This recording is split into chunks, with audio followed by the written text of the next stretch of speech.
இடம் பெற்றுக்கொள்ளுங்கள்.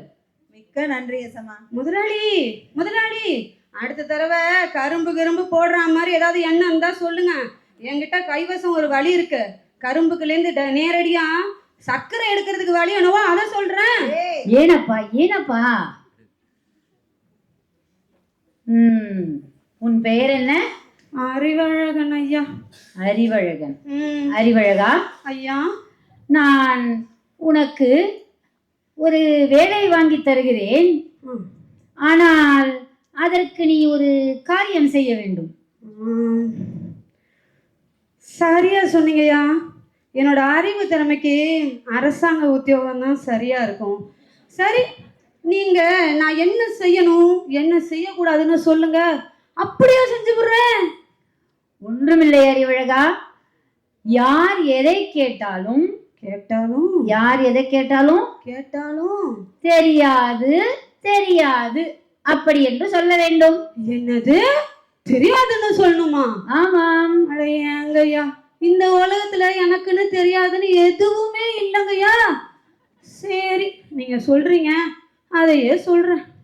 மேலும் அரசரிடம் நீ ஒரு முட்டாள் என்று கூற வேண்டும். என்னது, முட்டாள்னு சொல்லணுமா? ஆமாம். என் அறிவு புத்திசாலித்தனத்தை பார்த்து என்ன பெற்றவங்களே எனக்கு அறிவழகன்னு பேர் வச்சாங்க. நீங்க என்னடா முட்டாள்னு சொல்றீங்க. சரி, அதையும் சொல்றேன். அறிவழகா, உனக்கு வேலை வேண்டும் என்றால் நீ முட்டாள் என்று கூற வேண்டும். வேலை வேண்டுமா வேண்டாமா? சரி, அதையே சொல்கிறேன். சரி, நாளை அரசவையில் வந்து என்னை சந்திப்பாயாக. சரி மன்னா.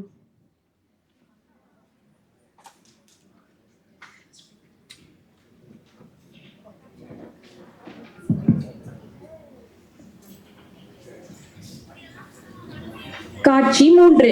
இடம் அரண்மனை. கதை மாந்தர்கள் அரசர், அமைச்சர், அறிவழகன், காவலாளிகள்.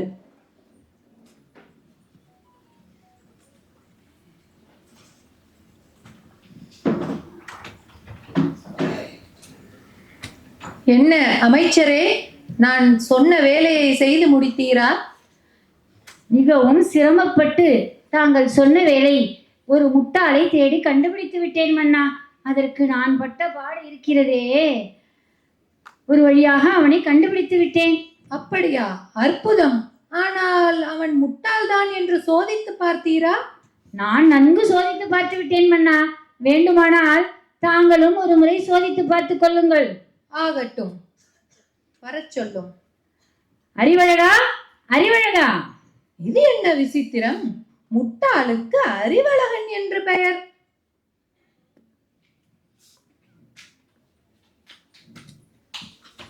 பார்த்து பார்த்து பார்த்து மன்னா, பார்த்து. இது என்ன பயமுறுத்தும் செயல்? அது ஒண்ணும் இல்லைங்க மன்னா.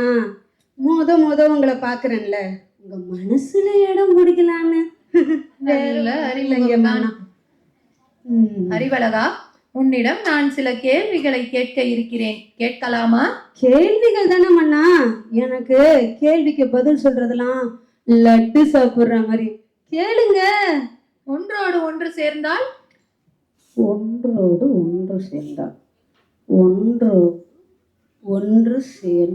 ஒன்றுதானே மன்னா. இது என்ன புது கணக்கு? நீங்களே பாருங்கள் மன்னா. ஒன்று, இது ஒன்று, ஒன்றுடன் ஒன்று சேர்ந்தது. நீங்களே பாருங்கள், ஒன்றுதானே மன்னா. ஒன்றிலிருந்து ஒன்றை பிரித்தால்? ஒன்றிலிருந்து ஒன்றை பிரித்து விட்டேன். 2 மன்னா. இது என்ன அநியாயம்? அநியாயம்லாம் ஒண்ணு இல்லைங்க மன்னா. நீங்களே பாருங்க, ஒன்றுடன் ஒன்று இணைந்திருக்கிறது, பிரித்து விட்டேன். 2 தானே மன்னா. உன்னிடம் பேசிக் கொண்டிருந்தால் என் தலையே சுற்றுகிறது. கணக்கெல்லாம் கேட்டால் சரிப்பட்டு வராது. பொதுவான கேள்விகளை கேட்கிறேன். கேளுங்கள் மன்னா. பகலில் சூரியன் தெரியுமா? தெரியாது. இரவில் நிலவுதான் தெரியுமா? தெரியாது. படிக்கத்தான் தெரியுமா?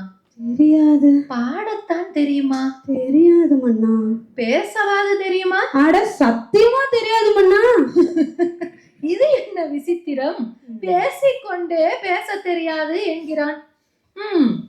அறிவழகா, இனிமேல் உன்னை சோதித்து பார்ப்பதில் எந்த அவசியமும் இல்லை. யார் அங்கே? சாது கொடுத்த குச்சியை கொண்டு வரவும். அறிவழகா, நான் உன்னிடம் ஒரு குச்சியை கொடுப்பேன். கொடுத்து அதை கொண்டு நீ இந்த நாட்டை வலம் வர வேண்டும். நாட்டையே வளர வேண்டும். வந்து உன்னை போன்ற ஒரு முட்டாளை கண்டுபிடிக்க வேண்டும். கண்டுபிடித்து அவனிடம் அந்த குச்சியை நீ கொடுக்க வேண்டும். கொடுத்து அவனை இன்னொரு முட்டாளை கண்டுபிடிக்கும்படி சொல்ல வேண்டும். ஒருவேளை நான் கண்டுபிடித்து விட்டால் அதற்கான ஊக்கத்தொகையும் உனக்கு உண்டு. அது மட்டும் இல்லாமல் உனக்கு மாதம் ஊதியம் உன் வீட்டையே வந்து சேரும். அறிவழகா, குச்சியை பெற்றுக்கொள். இன்று முதல் நீ அரசாங்க ஊழியனாக ஆகிவிட்டாய். அமைச்சரே, அறிவழகனுக்கு தேவையான அனைத்து வசதிகளையும் செய்து தாருங்கள். அப்படியே ஆகட்டும் அண்ணா.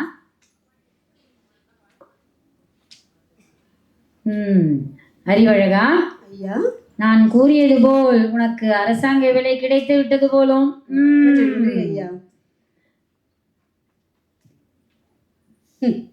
அடப்பாவீங்களா, என்ன நான் அறிவாளின்னு சொன்னப்பெல்லாம் ஒருத்தரும் என்னை மதிக்கவும் இல்லை, எனக்கு ஒரு வேலையும் கொடுக்கல. இல்லை நான் முட்டாள்னு சொன்னேன், அரசாங்க உத்தியோகமும் கூடவே ஊதியமும் கொடுக்குறாங்கன்னா பார்த்துக்குங்களேன். இது தெரிஞ்சிருந்தா எப்பவோ என்ன நான் முட்டாள்னு சொல்லியிருந்திருப்பேன். காட்சி 4. இடம் கிராம சபை கூடம். கதை மாந்தர்கள், ஊர் தலைவர், பொதுமக்கள்.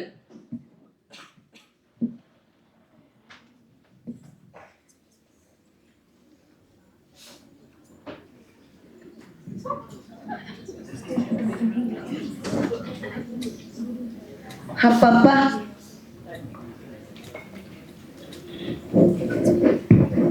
அப்பப்பா, என்ன வெயிலு, என்ன வெயிலு.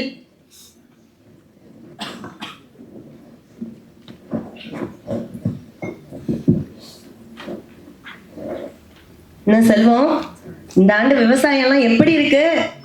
அட ஏன்ப்பா கேக்குற?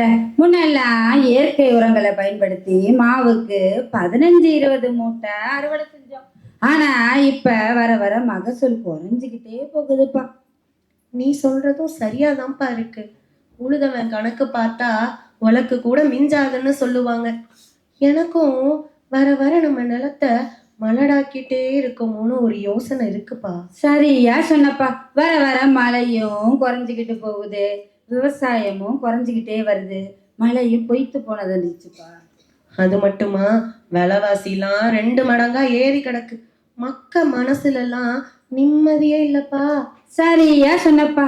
முன்னெல்லாம் பொழுது போனோன்னு துண்டை தட்டி தோல்ல போட்டுட்டு தூங்க போயிடுவேன். வெள்ளனமா எழுந்திரிச்சு நிலத்தை பார்க்க போவேன். மனசும் நல்லா இருந்துச்சு, உடம்பும் நல்லா இருந்துச்சு. இப்ப பொழுது போய் ரொம்ப நேரம் ஆகியும் தூக்கமும் வரமாட்டேங்குது. ஏதாவது ஒரு வேலையும் இருந்துகிட்டே இருக்குப்பா. அதை விட மனசும் சரியில்லை, உடம்பும் சரியில்லை. அதுக்குள்ளேயே சலிச்சுக்கிறியேப்பா. நாடு முன்னேற முன்னேற நம்ம வருங்கால சந்ததியெல்லாம் நள்ளிரவு தாண்டியும் தூங்காம இருக்க போறாங்க. என்னப்பா சொல்ற? நள்ளிரவு வரைக்கும் என்னப்பா பண்ணுவாங்க?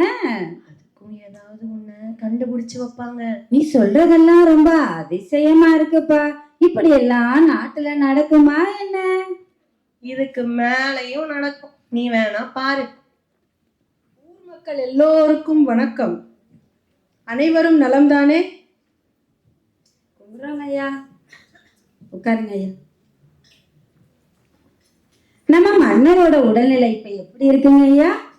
அதை நினைச்சாதான் ரொம்ப வருத்தமா இருக்கு. மன்னரோட உடல்நிலை ரொம்ப மோசமா தான் போயிட்டு இருக்கு. நம் மன்னர் நமக்கும் நம் நாட்டு மக்களுக்கும் எவ்வளவோ நன்மைகளை செய்திருக்கிறார். அவர் நலமுடன் வாழ்ந்தால் இன்னும் எவ்வளவும் செய்வார். அவர் உடல்நிலை சீராக வேண்டி நாம் நம்மூர் அம்மனிடம் வேண்டிக் கொண்டு தீ மிதிப்பதென்று நம்மூர் பெரியவர்கள் முடிவு செய்திருக்கிறார்கள். வீட்டுக்கொருவர் இதை செய்தால் நன்றாக இருக்கும். இது என்னுடைய அவா. என்ன சொல்கிறீர்கள்? ஆமாங்க ஐயா, நாங்க எல்லாரும் தயாரா இருக்கோம். அதுக்கு என்ன சன்மானம் தருவீங்க?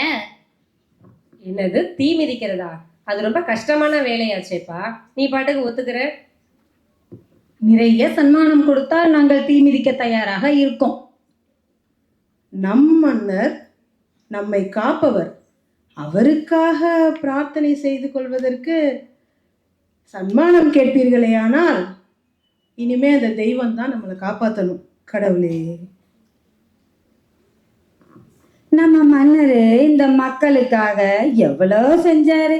ஆனா இந்த மக்க அவருக்கு ஒண்ணு செய்ய இவ்வளோ யோசிக்கிறாங்களேப்பா. சரியாதான்ப்பா சொன்னேன். விதி யார விட்டுச்சு? இப்ப உள்ள காலத்துல யாரப்பா ஒருத்தர் செஞ்ச உதவிய நினைச்சு பார்க்க தயாரா இருக்கா? பிரச்சனைன்னு வந்துட்டா அவங்க சுயநலத்தோட தான் யோசிக்கிறாங்க. நம்ம கையில என்னப்பா இருக்கு? மன்னர் உடல்நிலை சரியாகணும்னு நம்மளும் அந்த ஆத்தாவை வேண்டிக்குவோம். வேண்டிக்குவோம்.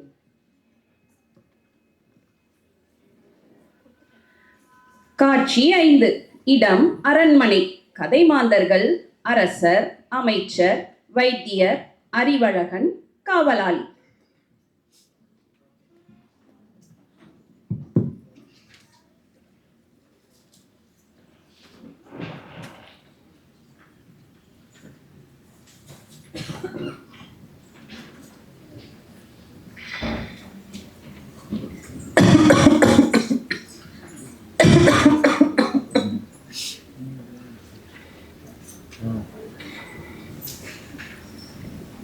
என்ன வைத்தியரே, அரசரின் உடல்நலம் தற்பொழுது எப்படி உள்ளது?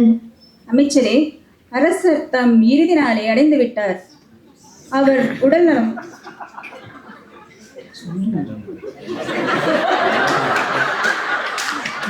அவர் உடலில் இருந்த நோய் தற்போது முழுவதுமாக முற்றிவிட்டது. என்ன செய்வது? என் கையில் ஒன்றுமில்லை. சென்று வருகிறேன் அமைச்சரே. அமைச்சரே, மன்னா, வைத்தியர் என்ன கூறுகிறார்? ஒன்றுமில்லை மன்னா. தங்கள் உடல்நலத்தில் நல்ல முன்னேற்றம் உள்ளதாம். தாங்கள் விரைவில் குணமடைந்து விடுவீர்கள்